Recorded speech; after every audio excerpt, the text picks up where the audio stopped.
want to skip the flattery and the attaboys, because I do know this. The sooner that we become less impressed with our life, with our accomplishments, with our career, with whatever that prospect is in front of us, the sooner we become less impressed and more involved with that and these things, the sooner we get a whole lot better at doing them. So, I'm going to talk to you about some things I've learned in my journey. Most from experience, some of them I heard in passing, many of them I'm still practicing, but all of them I do believe are true. Now, they may be truths to me, but don't think that that makes them mine, because you cannot own a truth. So please think of these as signposts, approaches, paradigms that give some science to satisfaction. They're yours to steal, they're yours to share, liken to your own lives, to personally apply in your own lives, in your own way, should you choose to. So, here we go. Number one, life's not easy. Life is not easy. It is not. Don't try to make it that way. Life's not fair. It never was. It isn't now, and it won't ever be. Do not fall into the trap, the entitlement trap, of feeling like you're a victim. You are not. Get over it and get on with it. And yes, most things are more rewarding when you break a sweat to get them. Number two, I love this one. Unbelievable is the stupidest word in the dictionary. Should never come out of our mouths. Think about it. To say, oh wow, what an unbelievable play. It was an unbelievable book, an unbelievable film, an unbelievable act of courage. Really? It may be spectacular, it may be phenomenal, most excellent or outstanding. But unbelievable? Give others and yourself more credit. It just happened. You witnessed it. You just did it. Believe it. What about the other side of unbelievable? You know, that side when we humans underperform or act out of our best character. For instance, man flies a suicide jet into the World Trade Center. Millions die from diseases every day that we have cures for. Bob the Builder swears that he's going to have your house built by Thanksgiving, and you can't move in until Christmas the next year. Our best friends lie to us, and we lie to ourselves all the time. Unbelievable? I don't think so.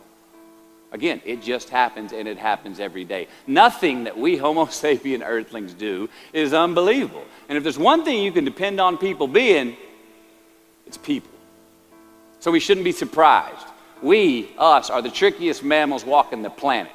I'm not worried about the monkeys. I'm worried about you and me. So acknowledge the acts of greatness as real, and do not be naive about mankind's capacity for evil, nor be in denial of our own shortcomings. Happiness is an emotional response to an outcome.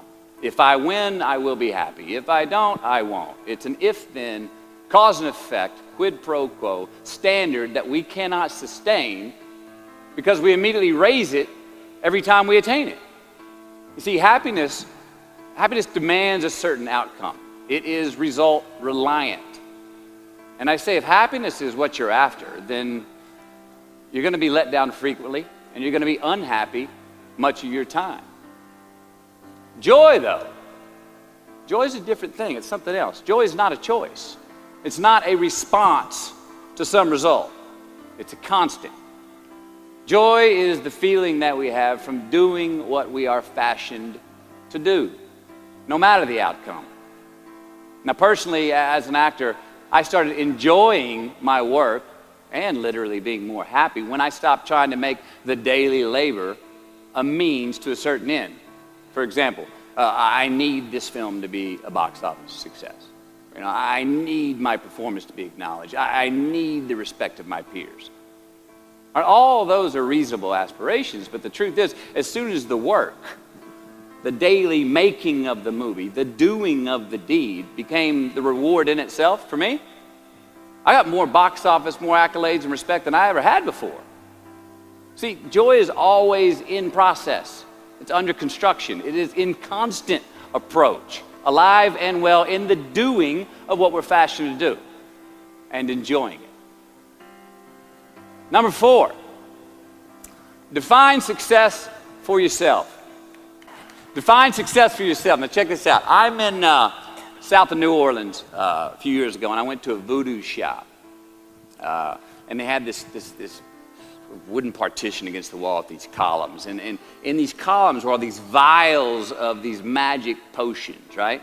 And the headings above each potion defining what they would give you were things like fertility, health, family, legal help, energy, forgiveness, money. Guess which column was empty? Money. Let's admit it. Money is king today. It's what makes the world go round. It is success. The more we have, the more successful we are, right? Now, I would argue that our cultural values have even been financialized. Humility is not in vogue anymore. It's too passive. It's a get-rich-quick on the internet, richest 15 minutes of fame world that we live in, and we see it every day. But we all want to succeed, right? So the question that we got to ask ourselves is what success is to us, what success is to you. Is it more money? That's fine. I got nothing against money. I don't. Maybe it's a healthy family. Maybe it's a happy marriage. Maybe it's to help others, to be famous, to be spiritually sound, to leave the world a little bit better place than you found it. Continue to ask yourself that question. Now, your answer may change over time, and that's fine. But do yourself this favor. Whatever your answer is, don't choose anything that will jeopardize your soul. Prioritize who you are, who you want to be, and don't spend time with anything that antagonizes your character. Don't drink the Kool-Aid, man. It tastes sweet, but you will get cavities tomorrow, all right? Life is not a popularity contest. Be brave, take the hill, but first answer that question, what's my hill? So, how do I define success? For me, myself. Well, for me, it's a measurement of 5 things. We got fatherhood. We got being a good husband. We got my health, mind, body, and spirit. We got career, and we got friendships. These are what's important to me in my life right now. So I try to measure these 5 things each day. I check in with them. I like to see whether or not I'm in the debit section or the credit section with each one. Am I in the red or am I in the black? You follow? For instance, sometimes say my career's rolling. All right, it's way up here in the black, but I see how my relationship with my wife maybe could use a little bit more of my attention. I got to pick up the slack on being a better husband. Get that one out of the red.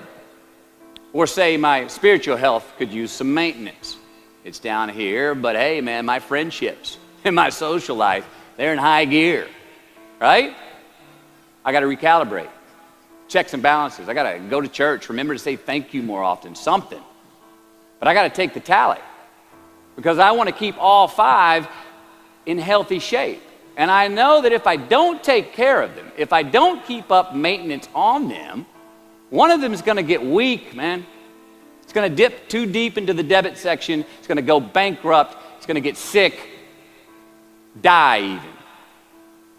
So first, we have to define success for ourselves. And then we have to put in the work to maintain it. Take that daily tally. Tend our garden. Keep the things that are important to us in good shape. I mean, let's admit it. We've all got 2 wolves in us. A good one and a bad one. And they both want to eat. The best I can tell, we just got to feed that good one a little more than the other one. Here we go. Number 5. Process of elimination is the first step to our identity.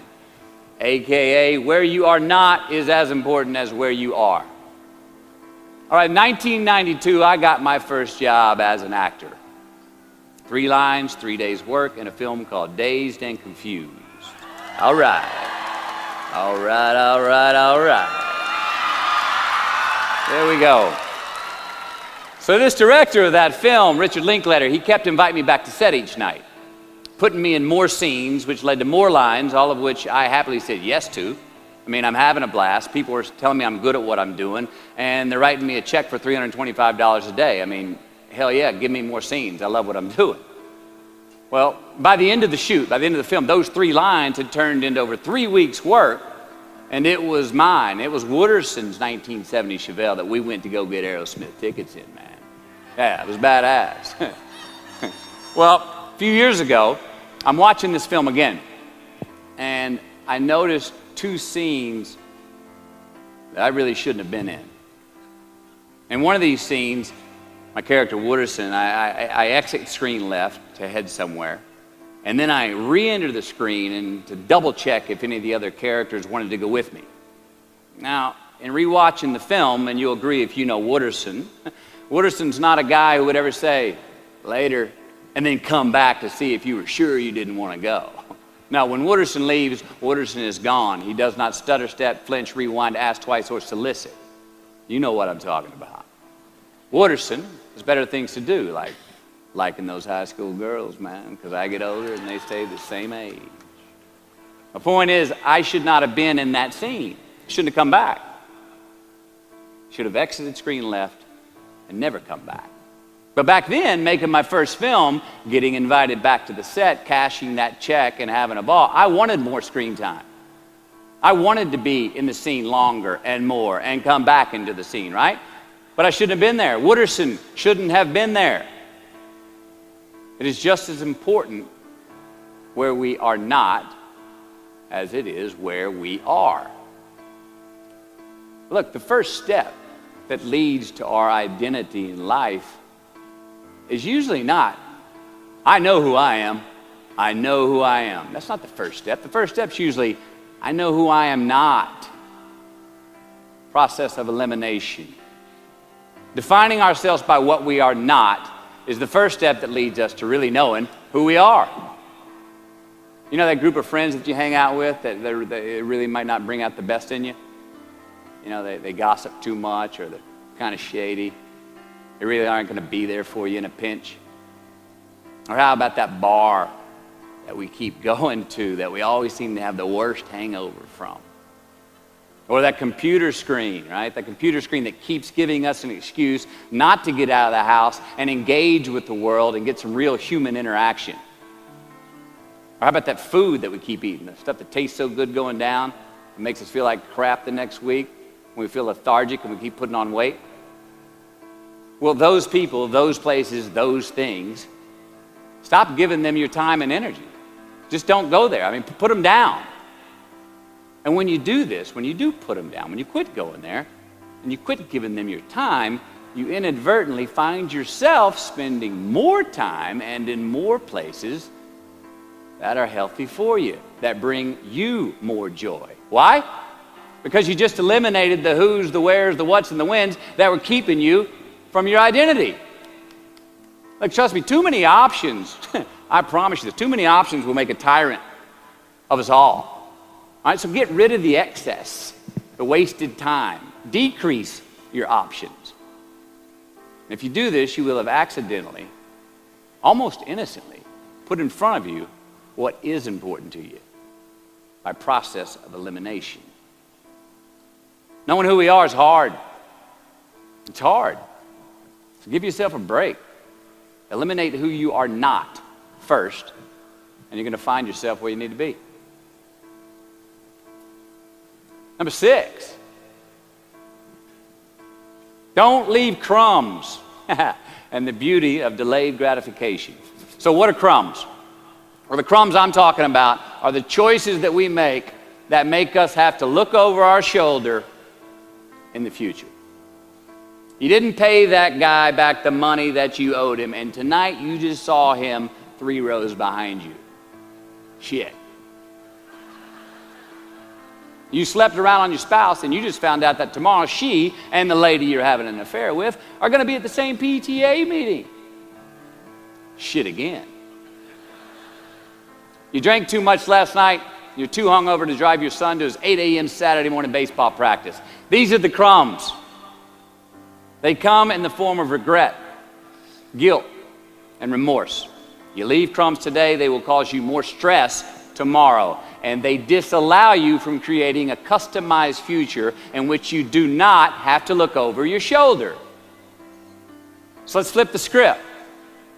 Instead of creating outcomes that take from us, let's create more outcomes that pay us back, fill us up, keep your fire lit, turn you on for the most amount of time in your future.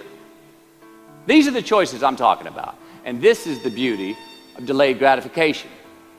All right, tee yourself up. Do yourself a favor. Make the choices, the purchases today that pay you back tomorrow. Residuals. In my business, we call it mailbox money. If I do my job well today, and that movie keeps rerunning on TV, 5 years from now, I'm getting checks in the mailbox. It's a heck of a deal. So whether it's prepping the coffee maker the night before, so all you got to do is press the button in the morning, or getting ready for the job interview early so you don't have to cram the night before, or choosing not to hook up with that married woman because you know you're going to feel horrible about it tomorrow, and her husband carries a gun, or paying your debts on time so that when you do see that guy 3 rows back tonight, you don't have to hunker down in your seat hoping that he don't see you. Get some ROI. You know what that is? Return on investment. Your investment. You. Customize your future. Don't leave crumbs. Number 7. Dissect your successes and the reciprocity of gratitude. We so often focus on failure, don't we? When we study failure, we obsess with failure. We dissect failure and our failures. We dissect them so much we end up intoxicated with them to the point of disillusion. I mean, when do we write in our diary? Usually when we're depressed. What do we gossip about? Other people's flaws and limitations. And we can dissect ourselves into self-loathing if we're not careful. I find that most of the times our obsession with what is wrong just ends up breeding more wrong, more failure. And the easiest way to dissect success is through gratitude. Giving thanks for that which we do have, for what is working. Appreciating the simple things we sometimes take for granted. We give thanks for these things, and that gratitude reciprocates, creating more to be thankful for. It's really simple, and it works. Now, I'm not saying be in denial of your failures. No, we can learn from them too, but only if we look at them constructively, as a means to reveal what we are good at, what we can get better at, what we do succeed at. Now, personally, I've read a whole lot of my bad reviews. All right? I've had quite a few. Written by the more talented critics, they are the ones who give constructive bad reviews. They reveal to me what did translate in my work, what came across, what was seen, or what wasn't. Now, I don't obsess on the unfavorable aspect of their review, but I do seek what I can learn from it. Because their displeasure actually uncovers and makes more apparent what I do well, what I am successful at, and then I dissect that. All right, life's a verb. We try our best, we don't always do our best. Well, architecture is a verb as well. Yes, it is. And since we are the architects of our own lives, let's study the habits, the practices, the routines that we have that lead to and feed our success, our joy, our honest pain, our laughter, our earned tears. Let's dissect that and give thanks for those things. And when we do that, guess what happens? We get better at them, and we have more to dissect. Number 8, make voluntary obligations. All right, mom and dad, since we were young, they teach us things as children. Teachers, mentors, the government, and on laws, they all give us guidelines for which to navigate this life. Rules to abide by in the name of accountability. I'm not talking about those obligations. I'm talking about the ones that we make with ourselves, with our God, with our own consciousness. I'm talking about the you versus you obligations. We have to have them. Now again, these are not societal laws and expectations that we acknowledge and endow for anyone other than ourselves. These are faith-based obligations that we make on our own. These are not the lowered insurance rates for a good driving record. You will not be fined or put in jail if you do not gratify these obligations I speak of. No one else governs these but you. They are your secrets with yourself, your own private counsel, personal protocols. And while nobody throws you a party when you abide by them, no one's going to arrest you when you break them either, except yourself. Or some cops who got a disturbing the peace call at 2:30 in the morning because you were playing bongos in your birthday suit. That was me. An honest man's pillow is his peace of mind. And when you lay down on that pillow at night, no matter who's in your bed, we all sleep alone. These are your personal Jiminy Crickets. And there are not enough cops in the entire world to police them. It's on you. It's on you. Number 9, from can to want. All right, check this out. In 1995, I got my first big paycheck as an actor. I think it was 150 grand. The film was almost Boys on the Side, and we were shooting in Tucson, Arizona. And I had this sweet little adobe guest house on the edge of the Saguaro National Park. The house came with a maid, my first maid. It was awesome. So I got a friend over one Friday night, and we're having a good time, and I'm telling her about how happy I am with my setup. The house, the maid, especially the maid. And I'm telling her, look, this lady, she cleans the place up after I go to work. She washes my clothes, the dishes, puts fresh water by my bed, leaves me cooked meals sometimes. Look, she even presses my jeans. And my friend, she smiles at me, happy that I'm excited over this. And she says, well, that's great, Matthew, if you like your jeans pressed. And I kind of looked up at her, my jaw caught hanging open. I stuttered a moment, had that dumbass look that you get when you just been told the truth and you didn't think about it, and it hit me. I hate that line going down the front of my jeans. I hate that line. And it was then, for the first time, that I noticed it. I'd never thought about not liking that starch line down the front of my jeans because I'd never had a maid to iron my jeans before. And since she did, now for the first time in my life, I just liked it because I could get it. I never thought about if I really wanted it. Well, I didn't want it there, that line. And that night I learned something. Look, just because you can, nah, come on. It's not a good enough reason to do something. Even when it means having more. All right, be discerning. Choose it because you want it. Do it because you want to. Never had my jeans pressed again. I hate that line. Number 10, a roof is a man-made thing. This may cut a little close to the bone since the geography, but I think we all were there and we'll all remember where we were. But in January the 3rd, 1993, it was the NFL playoffs, and your Houston Oilers were playing the Buffalo Bills.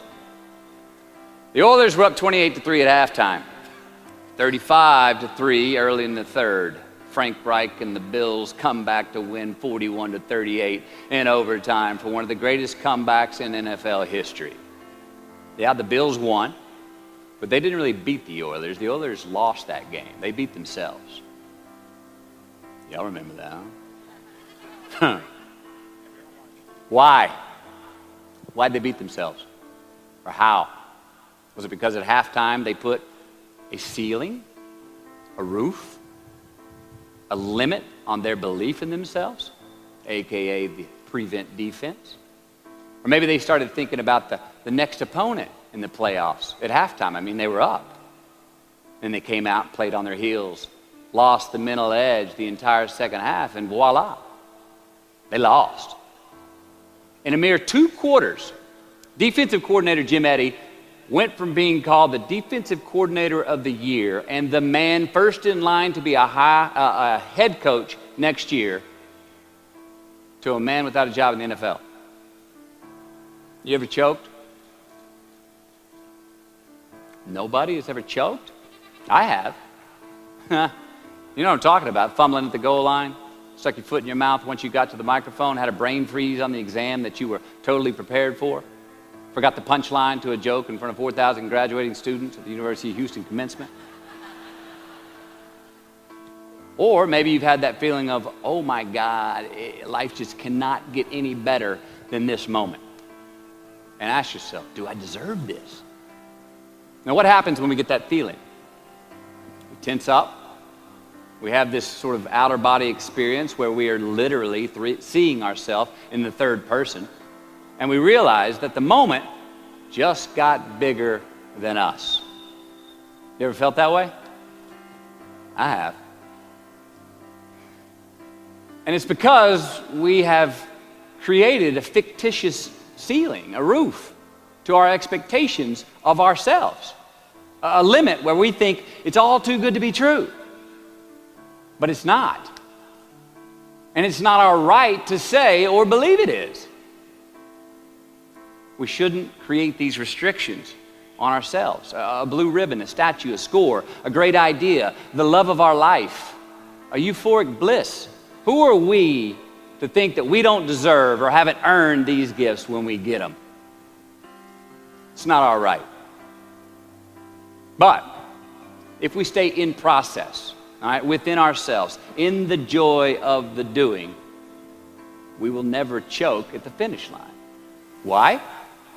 Because we aren't thinking of the finish line. Because we're not looking at the clock. We're not watching ourselves on the Jumbotron performing the very act that we're in the middle of. No, we're in process. The approach is the destination, and we are never finished. Bo Jackson, what did he do? He used to run over the goal line, through the end zone, and up the tunnel. The greatest snipers and marksmen in the world, they don't aim at the target. They aim on the other side of the target. We do our best when our destinations are beyond the measurement, when our reach continually exceeds our grasp, and when we have immortal finish lines. And when we do this, the race is never over. The journey has no port. The adventure never ends because we are always on the way. So do this, and let somebody else come up and tap you on the shoulder and say, hey, you scored. Let them run up and tap you on the shoulder and say, man, you won. Let them come tell you, you can go home now. Let them say, I love you too. Let them say, thank you. Take the lid off the man-made roofs that we put above ourselves and always play like an underdog. Here we go. Number 11, turn the page. The late and great University of Texas football coach Darrell Royal. I don't know if y'all remember him. He won a national championship in '69. He won a couple of national championships. You know Darrell Royal? He was a friend of mine and a good friend of many people. Now, a lot of people looked up to this man. One of the people that looked up to him was a musician named Larry. Now, at this time in his life, Larry was in the prime of his country music career. He had #1 hits, and his life was rolling. And he had picked up a bad habit of snorting the white stuff somewhere along the line. And at one particular party, after a bathroom break, Larry went confidently up to his mentor, Darrell, and he started telling him a story. Coach Royal listened, as he always had. And when Larry finished his story and was about to walk away, Coach Royal put a gentle hand on his shoulder, and he very discreetly said, hey, Larry, you got something on your nose there, bud. Well, Larry immediately hurried to the bathroom mirror where he saw some of the white powder that he hadn't cleaned off his nose. He was ashamed. He was embarrassed. As much because he felt so disrespectful to Coach Royal, and as much because he'd obviously gotten too comfortable with the drug to even hide it as well as he should. Well, the next day, Larry went to Coach's house. He rang the doorbell. Coach answered, and he said, Coach, I need to talk to you. Darrell said, sure, come on in. Larry confessed. He purged his sins to Coach. He told him how embarrassed he was and how he had lost his way in the midst of all this fame and fortune. And towards the end of an hour, Larry, who was in tears, he asked Coach, he said, Coach, what do you think I should do? And Coach, being a man of few words, just looked at him and calmly said, Larry, I have never had any trouble turning the page in the book of my life. Larry got sober that day, and he's been sober for the last 40 years. You ever get in a rut? You know what I'm talking about? You get in a funk? Get stuck on the merry-go-round of a bad habit? I have. Look, we're going to make mistakes. You got to own them. Then you got to make amends. And then you got to move on. Guilt and regret kills many a man before their time. So turn the page, get off the ride. You are the author of the book of your life. Turn that page. Number 12, give your obstacles credit. You know those no fear t-shirts that were out? I don't know. People used to wear them 10 years ago, no fear. Anybody remember those, or is it just me? I saw them everywhere. All right. I don't get them, and I never did. I mean, hell, I try to scare myself at least once a day. I mean, I get butterflies every morning before I go to work. I was nervous before I got here to speak tonight. I think fear is a good thing. Now, why? Because it increases our need to overcome that fear. All right, so say your obstacle is fear of rejection. All right, you want to ask her out, or you want to ask him out, but you fear that he or she may say no. All right, you want to ask your boss for that promotion, but you're scared he's going to think you're overstepping your bounds. Well, instead of denying those fears, declare them. Say the fear out loud. Admit it. Give them the credit they deserve.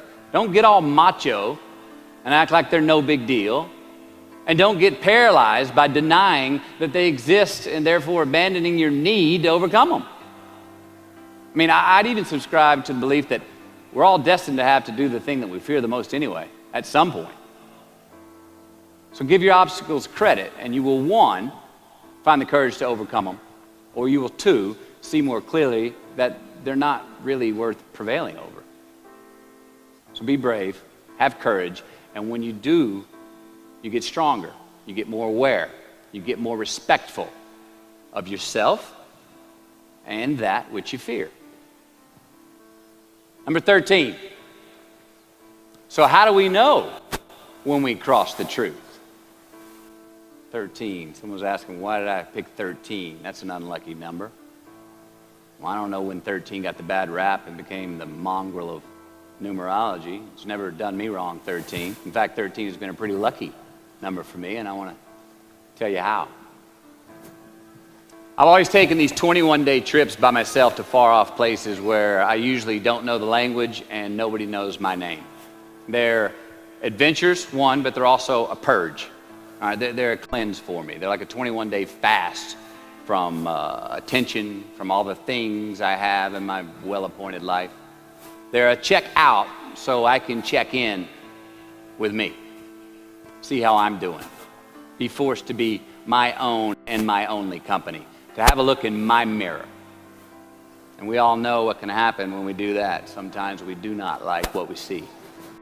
Well, in 1996, right after I got famous from a film I did called A Time to Kill, I headed out on one of these 21-day walkabouts, and this time to the jungles and the mountains of Peru. The sudden fame that I just gotten was somewhat unbalancing. My face was everywhere. Everyone wanted a piece of me. People I'd never met were swearing that they loved me. Everywhere I went, there I was on a billboard, a magazine cover. It was just weird overall.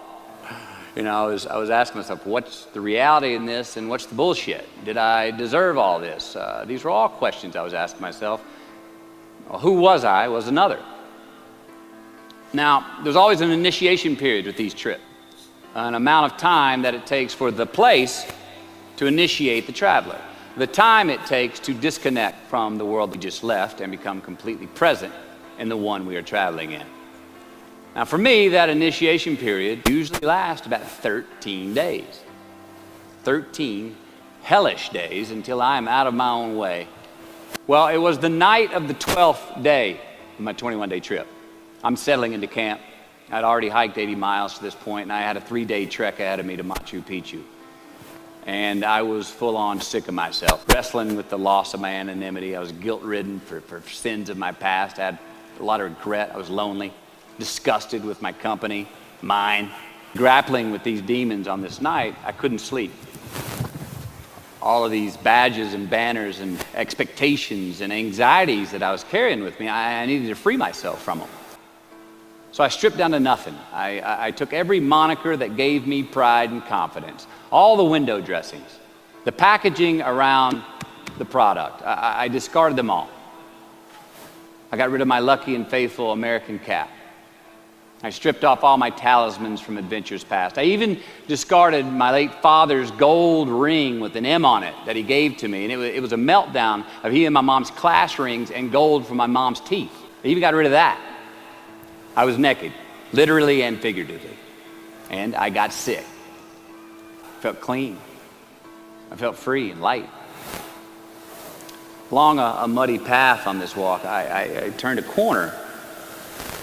And there in the middle of the road was this mirage, this magnificent pinks and blues and red colors that I'd ever seen. It was electric, glowing and vibrant, just hovering just off the surface of the jungle floor as if it was plugged into some neon power plant. I stopped, I stared, there was no way around it. The jungle floor in front of me was actually thousands of butterflies there in my path. It was spectacular. So I stayed a while. And somewhere in my captivation, I heard this little voice inside my head say these words. All I want is what I can see. And all I can see is what's in front of me. Now at that moment, I had stopped anticipating what was around the corner. For the first time, I stopped thinking about what was coming up next. What was up ahead? Time slowed down. I was no longer in a rush to get anywhere, and my anxieties were greatly eased. A few hours later, I returned to camp. Even the local Sherpas I was traveling with, they noticed calling out to me, "Sois luz, Mateo, sois luz," which means you are light in Spanish. See, I forgave myself that morning. I let go of the guilt. The weight that was on my shoulders was lifted, my penance was paid, and I got back in good graces with my God, and I shook hands with myself, my best friend, the one that we're all stuck with anyway, ourselves. And from that morning on, the adventure was awesome. I was present, I was out of my own way, I was not anticipating next, I was embracing only what was in front of my eyes and giving everything the justice that it deserved. You see, I crossed the truth that morning. Now, did I find it? I don't know. I think it found me. Why? Because I put myself in a place to be found. I put myself in a place to receive the truth. So how do we know when we cross the truth? Well, I think the truth's all around us all the time. I mean, I think the answer, it's always right there or right there. I think it's all around us. We just don't always see it. We don't always grasp it, hear it, access it. Usually because we're not in the right place to do so. So what do? First, I believe we've got to put ourselves in the place to receive the truth. Let's admit it. We live in an extremely noisy world with all kinds of frequencies coming at us. We got commitments, we got deadlines, fix this, do that, plans, expectations, and they all make it hard to get clarity and peace of mind. So we have to consciously put ourselves in places to receive that clarity. Now that may be prayer, that may be meditation, that may be a walkabout, that may be being in the right company, a road trip, whatever it is for you. Schedule that time. Schedule it. So, if we do that, if we hear it, if we put ourselves in a place to hear it, and we do, and it's become clear, a truth, natural and infinite, then the second part comes, which is to personalize it.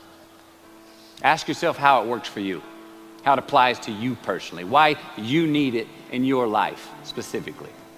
And if you do that, then comes the third part. Have the patience to internalize it and get it from our intellectual head, thinking about it, and into our bones and our soul and our instinct. Now, we cannot rush this part. It does take time. So if we get that far, we've received it, we've personalized it, and we've internalized it. If we make it that far, we've got to have the courage to act on it, to actually take it into our daily lives and practice it, to make it an active part of who we are and live it. Do that. All right, if we can do that, then we have what I believe is heaven right here on earth. I mean, that's the ticket, isn't it? Think about it. I know that's where I want to live while we're here.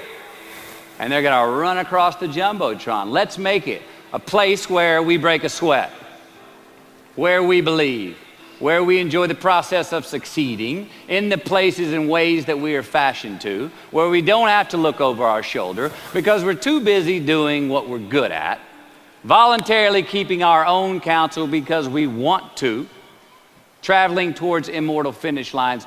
We write our own book, overcoming our fears. We make friends with ourselves. And that is the place that I'm talking about.